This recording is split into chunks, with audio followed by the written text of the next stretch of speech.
Bro, alam mo ba, si Anjo, kunwari pa suplado yan. Doon na namin crush mo. Sino? Si Angelica, yung sa kabilang section, di ba bro? Si Angelica. Sino Angelica? Kunwari ka pa, pag natutulog ka nga, yung picture niya nasa ilalim ng unan mo, umamin ka na. Ilalim ng unan. May crush daw siyang mukhang angel. Selos ka. Bakit? Kayo ba?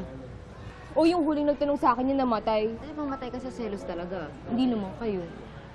Mamin ka, di ba? Alam mo, yung selos na yan, parang utot yan.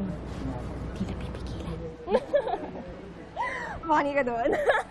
Ay, kunyaring tamang ka siya, pero selos na selos. Uy, bakit ako magsiselos nun? Natawa lang talaga ako sa utot mong joke. Tara na. Ang tanga-tanga mo, Alain! Bakit ka nagsiselos? Hindi naman kayo! Bakit kayo ba? May karapatan ka, di ba? Hindi! Ba't ka nagsiselos? Matauhan ka na kasi na hindi ko yung gusto niya. Hindi ko yung mga tipo niya. Yung gusto niya yung mga cheerleader, yung mga magaganda, yung mga views, yung mga mukhang angel, hindi ikaw!